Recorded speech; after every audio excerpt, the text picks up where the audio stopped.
A oto mecenasi Układu Otwartego.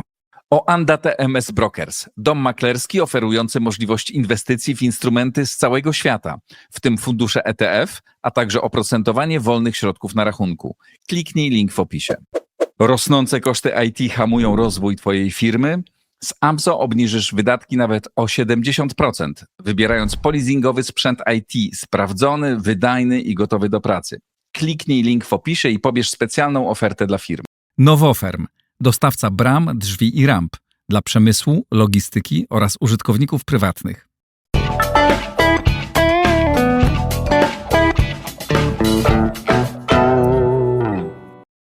Dzień dobry Państwu. Witam serdecznie 2 czerwca o poranku. Obudziliśmy się w innej Polsce niż zasypialiśmy. Kadencja Rafała Trzaskowskiego była bardzo krótka. To też wielka lekcja pokory, żeby nie ogłaszać tak szybko zwycięstwa w sytuacjach, kiedy czuć było, że jeszcze nic nie wiadomo, że wszystko może się zdarzyć. Pokora, pokora, pokora. To pierwsza nauczka dla wszystkich.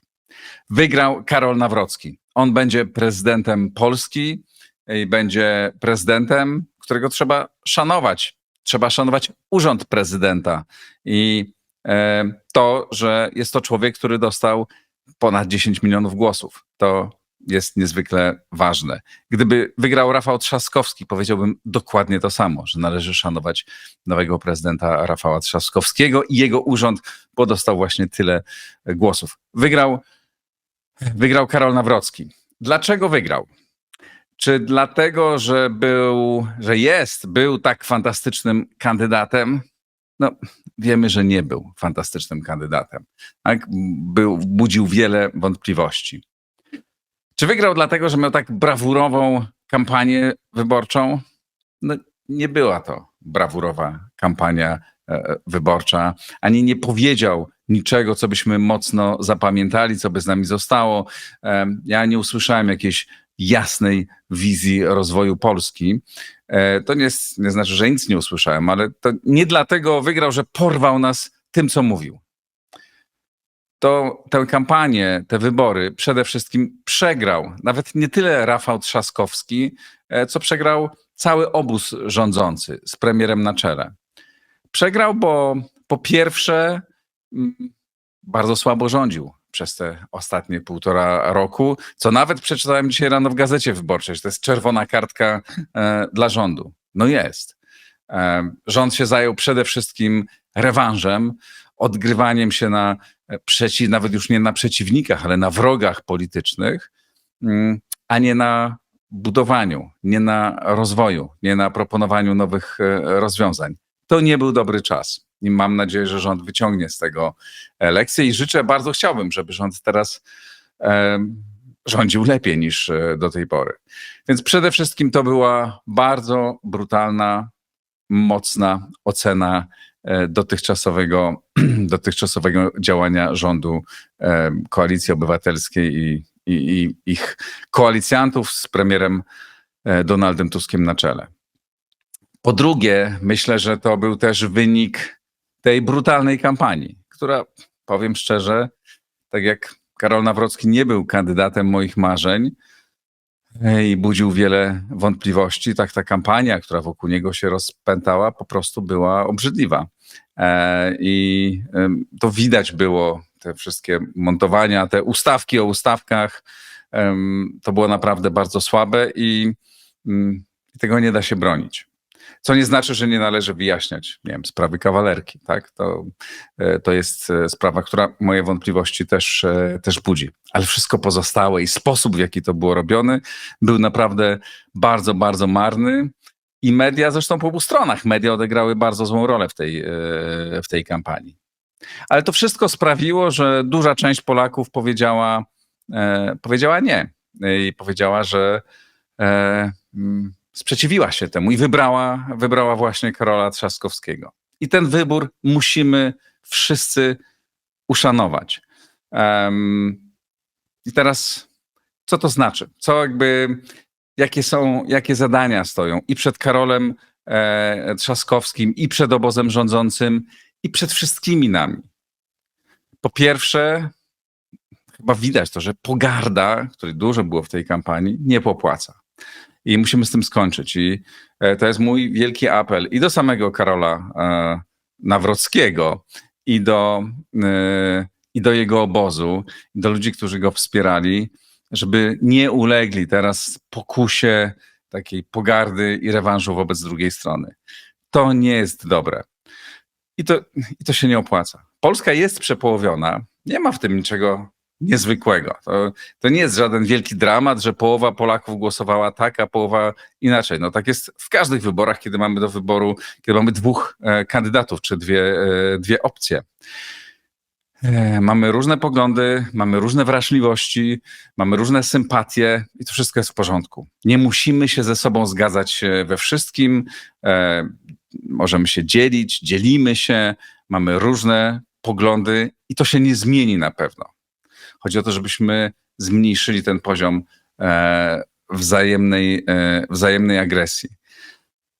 Mam nadzieję, zresztą i to widać chyba, że już bardzo duża część społeczeństwa ma tego serdecznie dosyć. Głosy młodych ludzi w pierwszej turze zwłaszcza pokazywały, tak, że odrzucają ten duopol. I to nie chodziło personalnie o Nawrockiego i Trzaskowskiego, tak się domyślam, tylko w ogóle odrzucenie tego sposobu uprawiania polityki, tego, co się dzieje w polskim życiu publicznym. To wszystko jest bardzo marne. Nawrocki, Karol Nawrocki, prezydent Nawrocki już od teraz, tak? Teraz prezydent elekt. Jego zaplecze byli bardzo brutalnie atakowani. I może mieć taką pokusę odegrania się, ale namawiam do tego, żeby z tego zrezygnować. Mam nadzieję, że tego nie będzie robił. To jest bardzo trudne, to będzie dla niego bardzo trudne. Myślę, że osobiście będzie to trudne dla Karola Nawrockiego. Nie znam go, ale tak się domyślam. Ale będzie musiał współpracować z rządem, nie tylko walczyć. Tak? Ja wierzę w to i to jest wielkie zadanie i dla rządu, i dla przyszłego prezydenta, żeby nie wejść w taką dynamikę, wzajemnie się blokujemy, wzajemnie podkładamy nogi, wzajemnie ze sobą walczymy.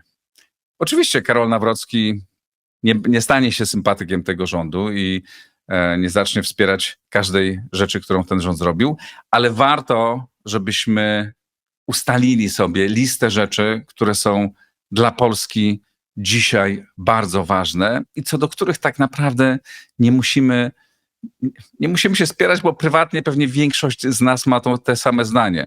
I warto jest,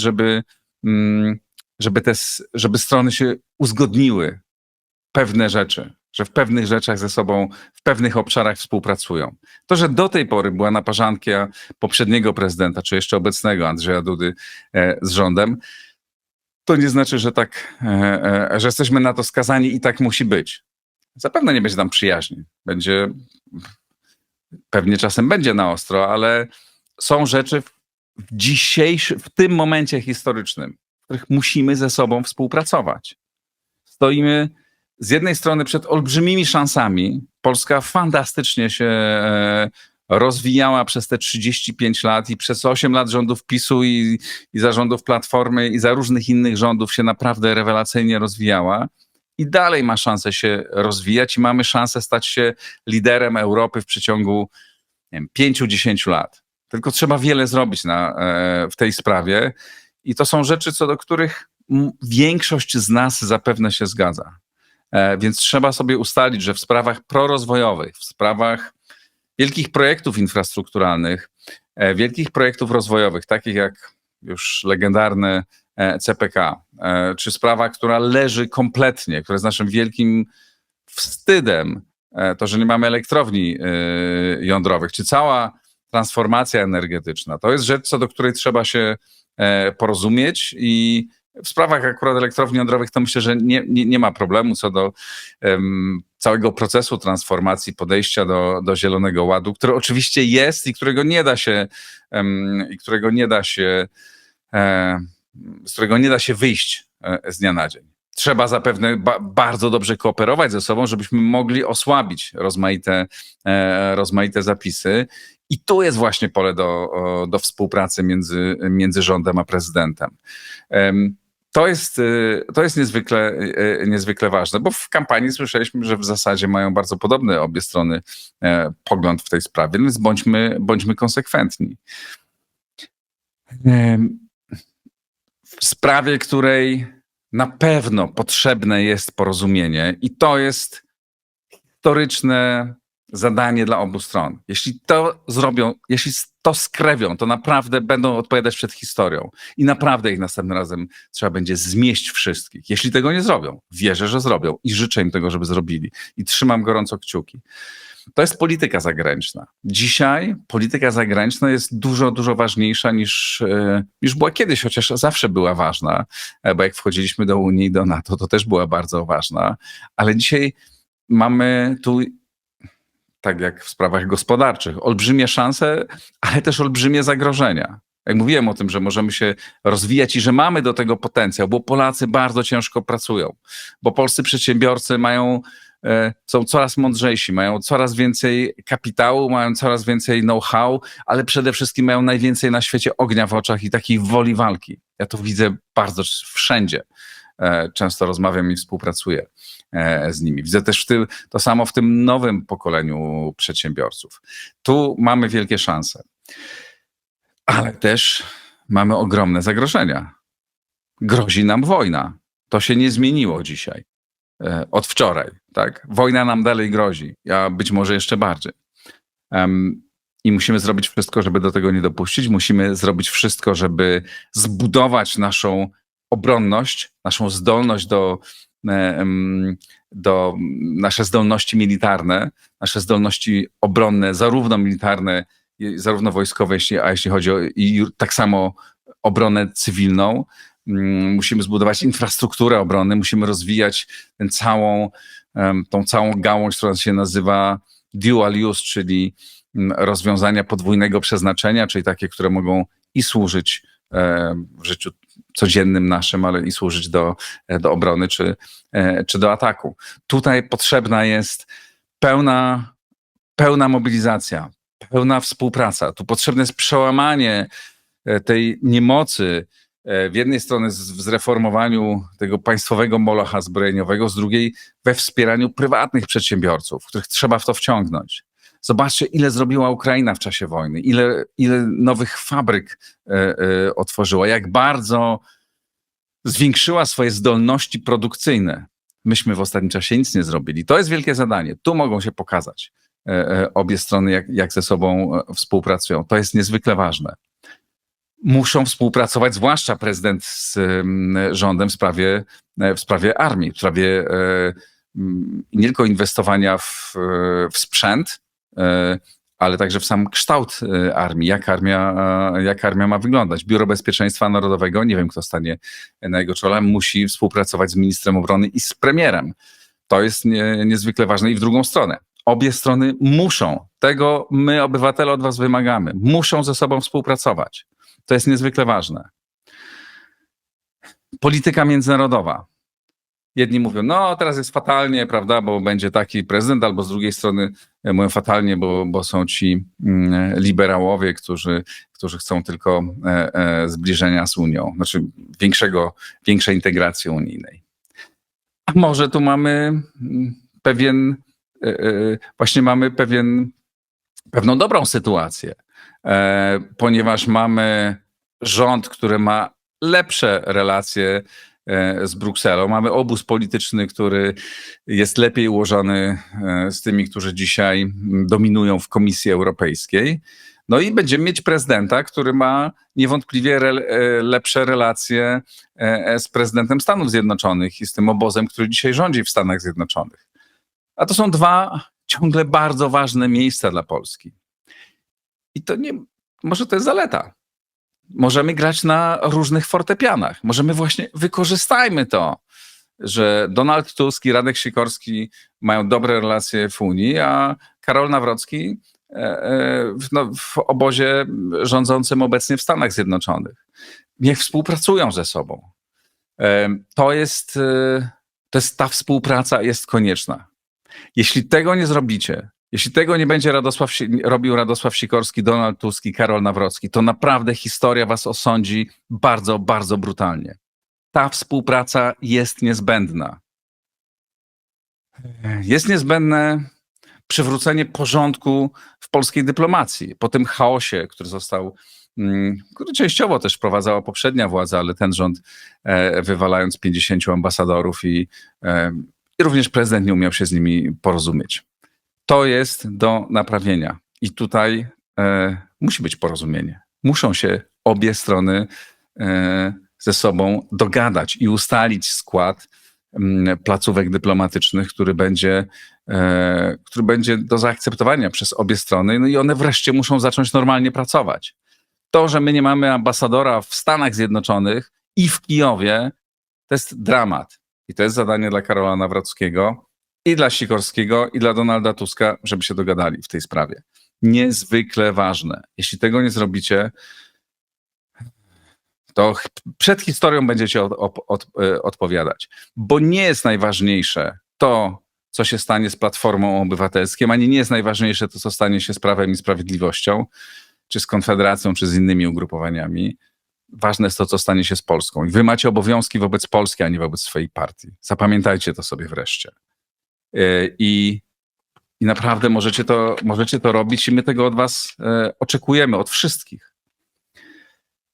To są sprawy, w których musimy się porozumieć i tu myślę, że jest przestrzeń do pierwszych gestów i do narzucenia pewnego tonu właśnie przez Karola Nawrockiego, przez nowego prezydenta.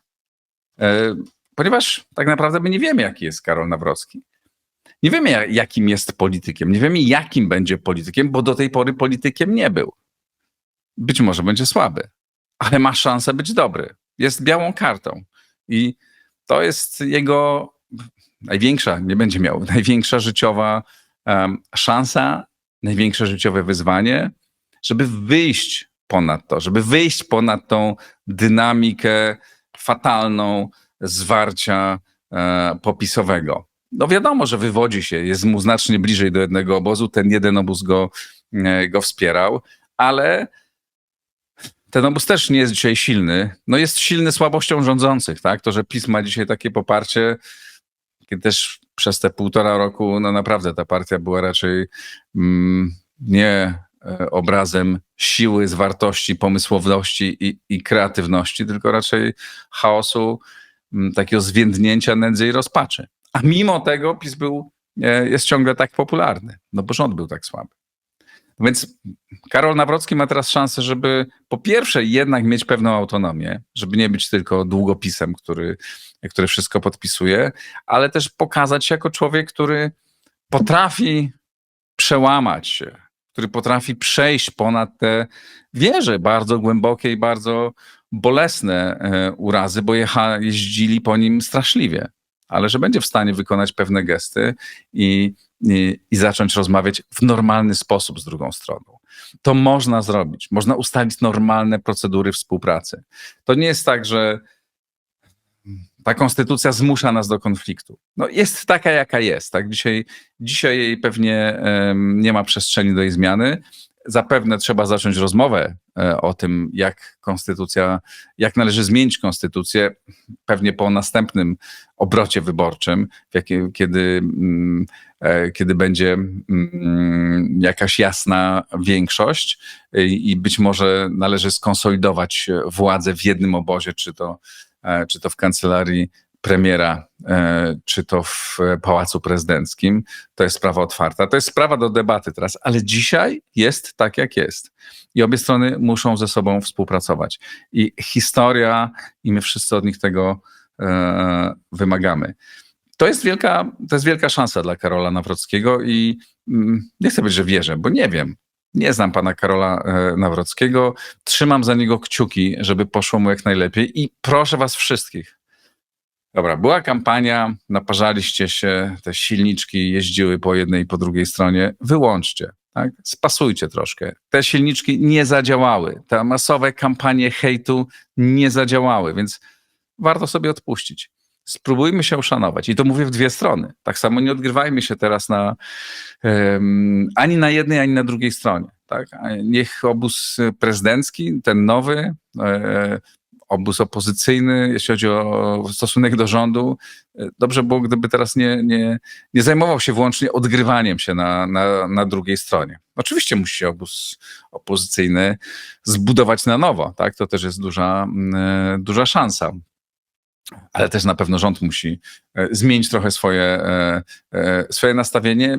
Nie wierzę w to, że stanie się lepszy, ale tak z natury, tylko po prostu to im się ta polityka nie jest opłacalna. Tak? 1,5 roku rządów i macie popularność niziutką. Przegraliście wybory prezydenckie, mając wszystkie narzędzia. No to wyciągnijcie z tego wnioski. Może jednak chcecie zostać inaczej w historii. I mam nadzieję, że Karol Nawrocki chce zostać w historii też jako ten, który umiał przełamać ten głęboki, nie tyle głęboki podział, co tą koszmarną dynamikę wzajemnego niszczenia się, która naprawdę nie służy w niczym Polsce. Naprawdę PiS i Platforma jesteście kompletnie nieistotni. Ważna jest Polska. Tak? Wszyscy żyjemy w Polsce i też Układ Otwarty jest takim miejscem, gdzie rozmawiamy z różnymi osobami o różnych poglądach. Ja szanuję Państwa poglądy. Zapewne część Was głosowała na Karola Nawrockiego, część Was na Rafała Trzaskowskiego. Ja Was tak samo szanuję. Noc czy wieczór poprzedzający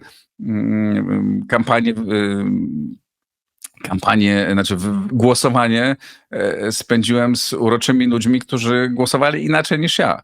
I nie mam wątpliwości, ani oni, tak mam nadzieję, ani ja, nie miałem wątpliwości, że jesteśmy patriotami, tak? Że chcemy jak najlepiej dla Polski. I znam wielu ludzi po obu stronach, którzy są patriotami. I uwierzcie to, będąc po jednej stronie, że po drugiej stronie też są ludzie, którzy chcą dobrze dla Polski i którzy nie są od nas gorsi czy lepsi. Którzy po prostu mają inne poglądy. A po obu stronach jest sporo ludzi niemądrych, przepełnionych agresją i działających w sposób destrukcyjny. I wszędzie są ludzie okej, i wszędzie są ludzie słabi. Musimy zacząć się troszkę bardziej szanować, ale co jest najważniejsze, nie musimy się kochać. Musimy współpracować w tych rzeczach najważniejszych. I to jest wielkie zadanie dla Karola Nawrockiego i pan też z tego zostanie przez nas rozliczony. Przez historię przede wszystkim. Mam nadzieję, że będzie dobrze. Życzę tego bardzo i nowemu prezydentowi, życzę rządowi, żeby współpracowali ze sobą i żebyśmy wspólnie, my wszyscy doprowadzili Polskę do tego, żeby była bezpiecznym i bardzo silnym krajem. A ja na pewno będę na rzecz tego pracował. W Instytucie Wolności i tu też w Układzie Otwartym jakąś maluteńką cegiełkę, tłumacząc rzeczywistość. Myślę, że tego dokładamy i będziemy zawsze wspierać dobre rzeczy. Pozdrawiam i, co ważne, dalej pozostaniemy w 100% niezależny. Układ Otwarty jest dalej otwarty dla wszystkich, dalej jest niezależny. Jest niezależny, może taki być dzięki patronom. Bardzo dziękuję wszystkim patronom. Jeśli Państwo chcieliby dołączyć do tego grona, to wspierajcie, bo to jest ważne. Nie jest dzisiaj tutaj na tym rynku też czas łatwy. Więc bardzo dziękuję, zapraszam do wspierania i życzę wszystkim wszystkiego dobrego w tej nowej polskiej rzeczywistości.